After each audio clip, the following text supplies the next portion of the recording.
অহেতুকি কৃপা প্রদান করে থাকেন।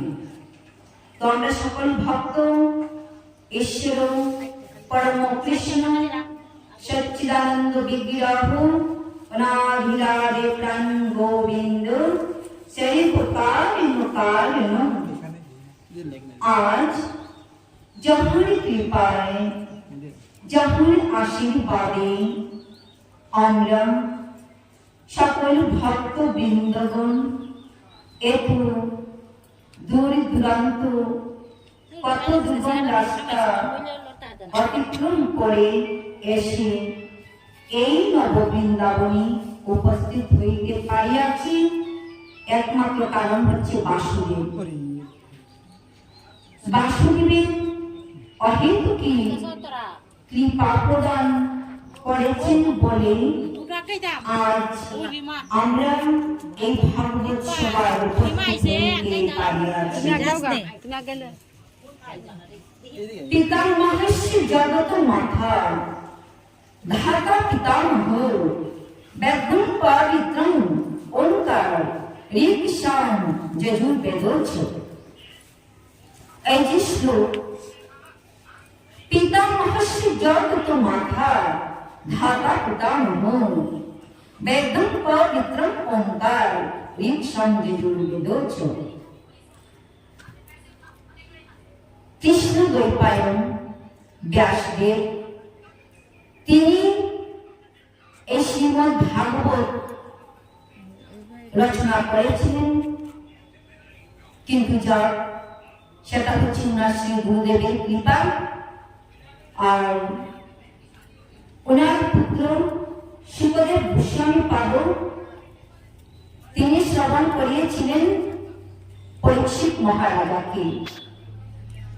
নৈমিষারণ্যে সুত মুনি ঋষিবৃন্দের সবাই এই শ্রীমদ্ ভাগবত শ্রবণ করিয়াছিলেন। এই ভাগবতের এতই মহিমা, এতই করুণা যে ভাগবত মনোযোগ সহকারে হৃদয়ঙ্গম করিলে সকল পাপী অনায়াসে পার হইয়া যাইতে পারে। এই ভাগবতের কৃপায় এই ভবসাগর পদে বালুচর হাটিয়া হইব পার।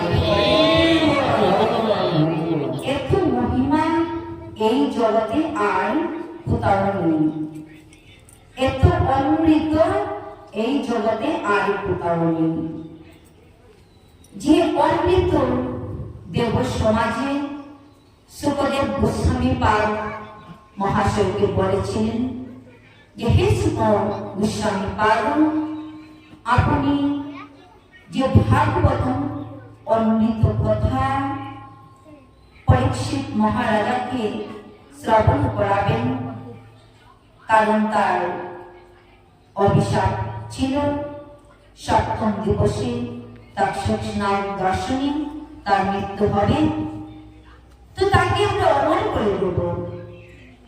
দেবগণ সমুদ্র মন্থন কালে যে অমৃত বাণ্য উঠেছিল, এই অমৃত ভাণ্ড নিয়ে এসে বলেছিল, হে শুকদেব গোস্বামী পাদ, আপনি আমাদেরকে ভাগবত ধান করেন, তার বিনিময়ে আমরা অমৃত দান করব। যে অমৃত পান করলে পরীক্ষিত মহারাজ মৃত্যুর ভয় থেকে মুক্তি পাবে, অর্থাৎ ওনার মৃত্যুই হবে না।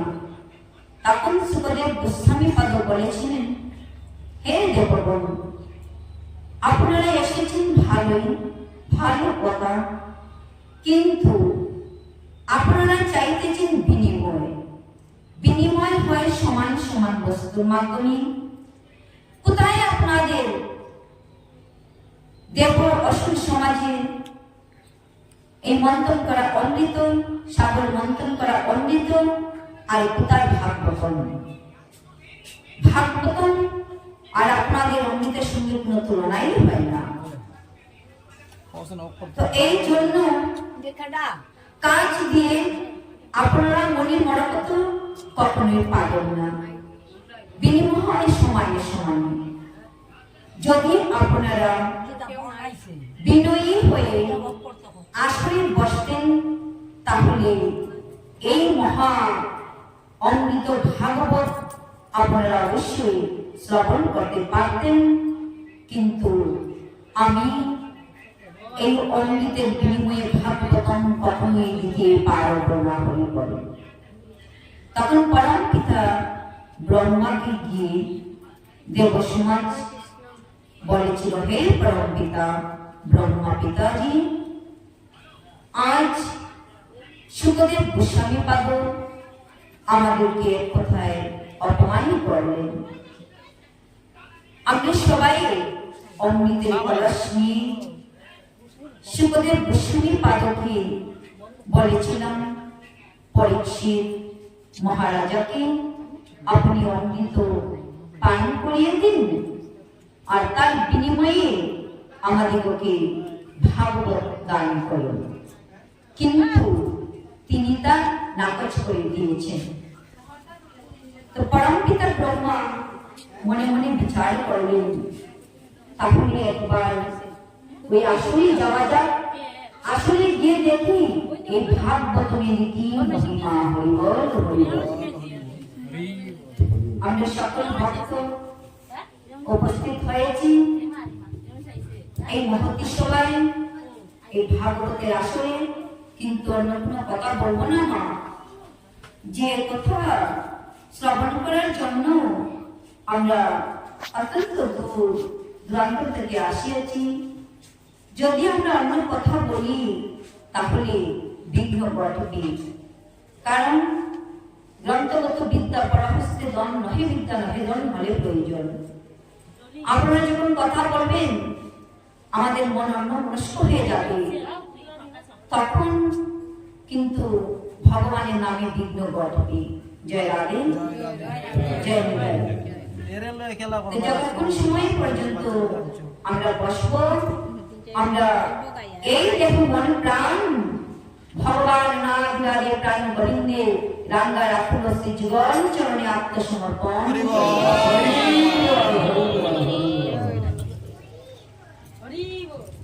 আমরা অন্তঃসুখ বাণী সকল ভক্ত উচ্চারণ করব একই সাথে।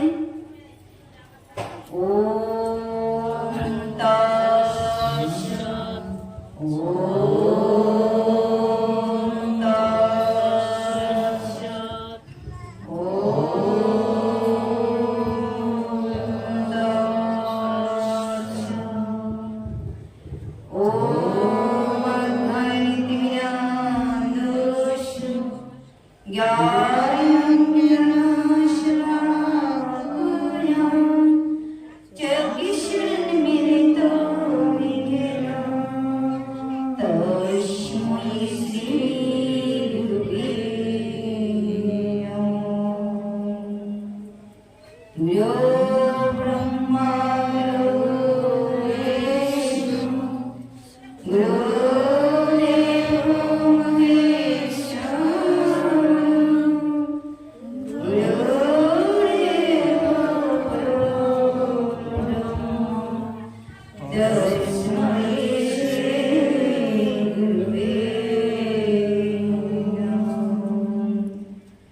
অদ্বৈতবিনাশু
প্রণমামি হরি বঞ্চকল্পতরুর্বশ্য কৃপা সিন্ধুভ্যেব চ পতিতানাং পাবনেভ্যো বৈষ্ণবেভ্যো নমো নমঃ।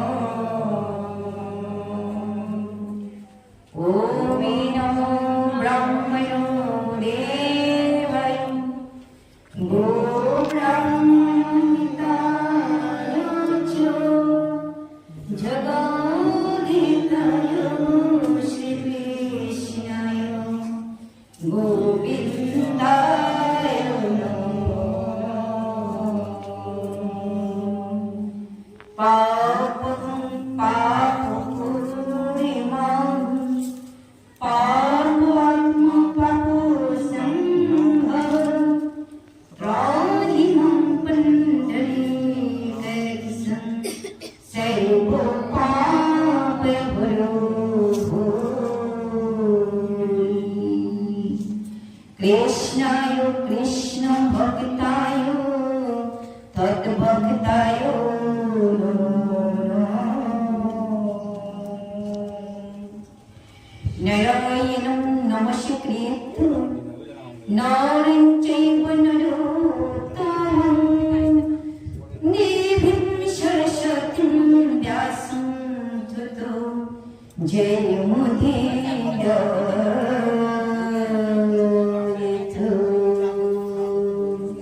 সর্বধর্মাन् পরিত্যাজ্য মামেকং শরণং ব্রজ।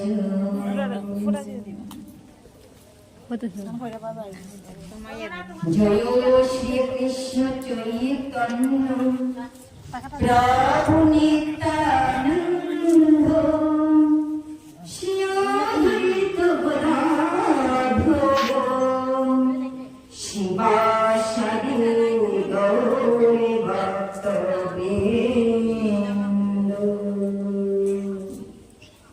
হরে কৃষ্ণ হরে কৃষ্ণ কৃষ্ণ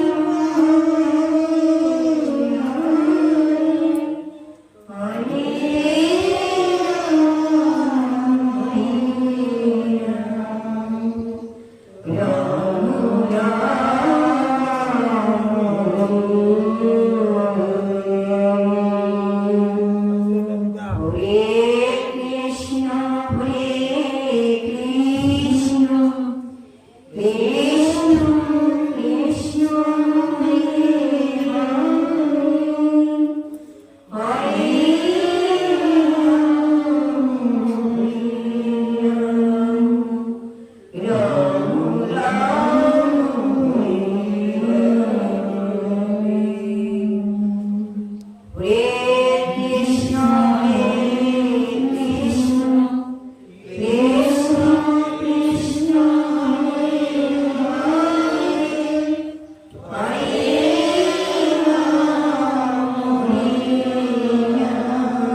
যে নাম শ্রবণ করিলেন